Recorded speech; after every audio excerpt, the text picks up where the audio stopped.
103 jours. C'est tout ce qu'il aura fallu à Chelsea pour décider que Liam Rosenior s'était terminé. 103 jours.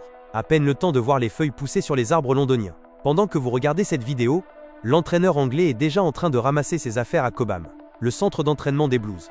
Et pendant ce temps, Todd Boehly et sa bande s'apprêtent à signer un chèque astronomique pour se débarrasser d'un homme qu'ils avaient eux-mêmes recruté en grande pompe en janvier dernier.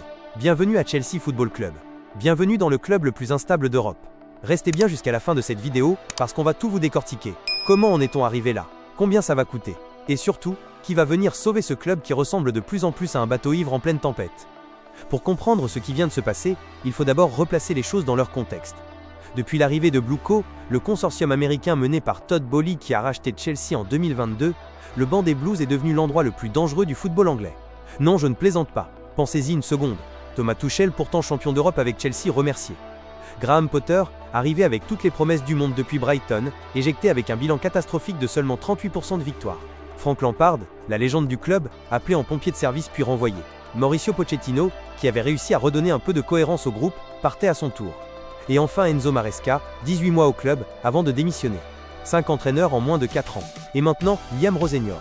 C'est le 6e départ d'un entraîneur permanent depuis l'arrivée de Boehly. Un record absolu.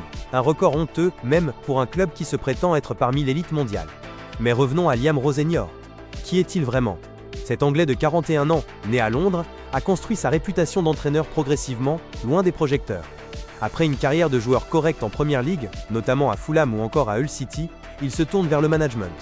Il fait ses armes dans les divisions inférieures anglaises, notamment à Hull City comme entraîneur, où il montre de réelles qualités dans le développement des jeunes joueurs et dans la mise en place d'un jeu structuré. C'est ce travail sérieux qui attire l'attention du groupe Blue Co, qui possède également le RC Strasbourg en Ligue 1.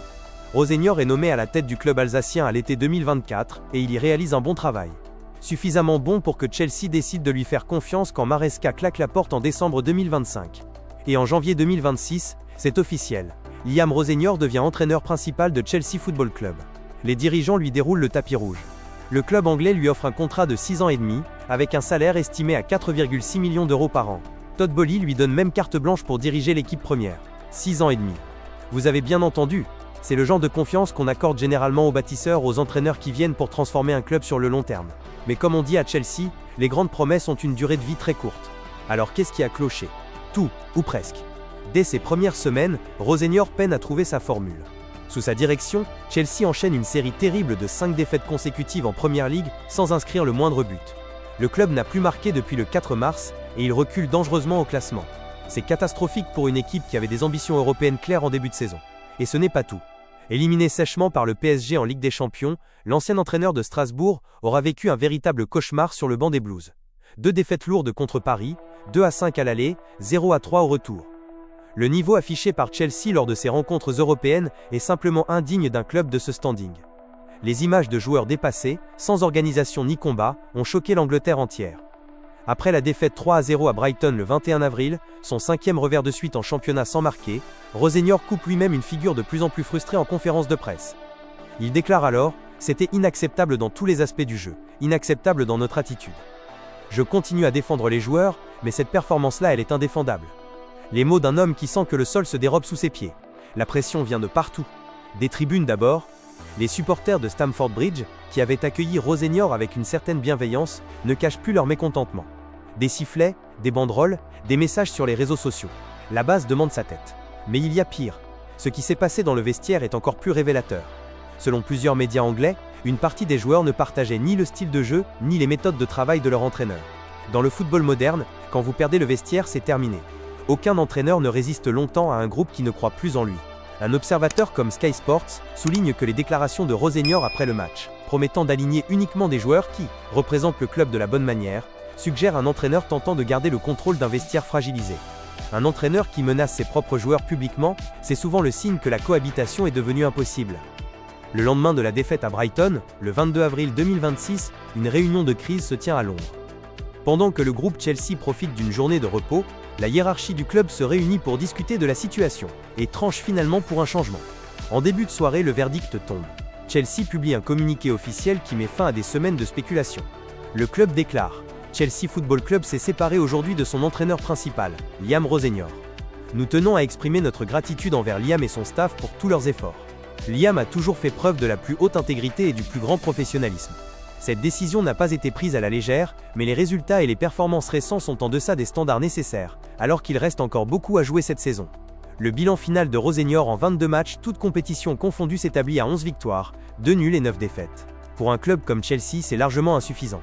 Avec un taux de victoire d'à peine 48%, il part avec l'un des pires bilans de l'histoire récente du club, juste devant Graham Potter et ses 38%. Maintenant, parlons argent. Parce que quand Chelsea se sépare d'un entraîneur, ce n'est jamais gratuit. Loin de là. Selon le média Football.London, Chelsea devra verser à Rosseignor une indemnité avoisinant les 24 millions de livres sterling, soit environ 28 millions d'euros. 28 millions d'euros pour 103 jours de travail. C'est vertigineux. Et ce n'est pas la première fois que le club londonien débourse des fortunes pour se débarrasser d'entraîneurs qu'il a lui-même recrutés. Ce versement représente un nouveau lourd fardeau pour le budget du club, qui a déjà dépensé des sommes considérables ces dernières années pour indemniser d'anciens entraîneurs comme Graham Potter, Mauricio Pochettino et Enzo Maresca. Si on additionne toutes ces indemnités depuis l'arrivée de Boehly, on arrive à des chiffres qui font tourner la tête. Des dizaines, peut-être des centaines de millions de livres sterling partis en fumée. De l'argent qui aurait pu servir à recruter les meilleurs joueurs, à rénover le stade, à développer le centre de formation. Mais non, cet argent a servi à payer des entraîneurs partis, avant même d'avoir pu construire quoi que ce soit de durable. La grande question évidemment, c'est qui va prendre les rênes de ce club à l'avenir. Dans l'immédiat, c'est Callum McFarlane qui assurera l'intérim jusqu'à la fin de la saison. Il avait déjà occupé ce rôle entre Maresca et Rosseignor. Un visage familier pour boucher le trou en attendant mieux. Mais pour le poste permanent, la direction est claire.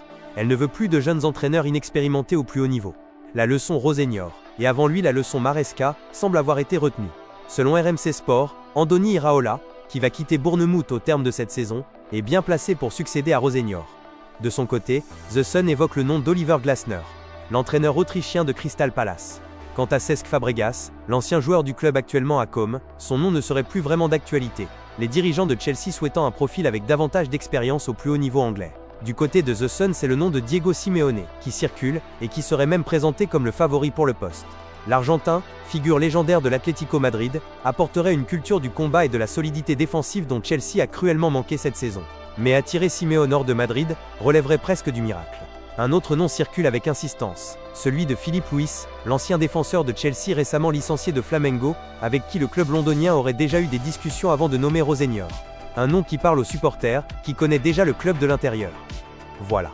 Chelsea vient d'écrire une nouvelle page sombre de son histoire récente. Avec ce licenciement, c'est le 5e départ d'un entraîneur permanent depuis le rachat du club par Blueco au printemps 2022. Un rythme insensé. Un club à la dérive malgré des investissements colossaux. La question fondamentale qui se pose maintenant, ce n'est plus de savoir qui sera le prochain entraîneur. C'est de savoir si Todd Boehly et ses associés ont enfin compris que changer d'entraîneur tous les 3 mois ça ne fonctionne pas. Que construire un projet de club digne de ce nom demande du temps, de la patience, et surtout une vision cohérente à long terme. Liam Rosseignor, lui, repart avec 28 millions d'euros en poche, une réputation abîmée, et l'amère sensation d'avoir raté le rendez-vous de sa vie. Un coup dur pour un homme qui rêvait de faire ses preuves dans l'élite anglaise, dans son propre pays. Et vous, qu'est-ce que vous en pensez? Chelsea fait-il les bons choix depuis l'arrivée de Boehly? Est-ce que Diego Simeone, Iraola ou Philippe Luis seraient les bons profils pour remettre les Blues sur les rails? Dites-le moi dans les commentaires, je lis tout. Et si cette vidéo vous a plu, pensez à liker et à vous abonner pour ne rater aucune actualité du foot mondial. À très vite.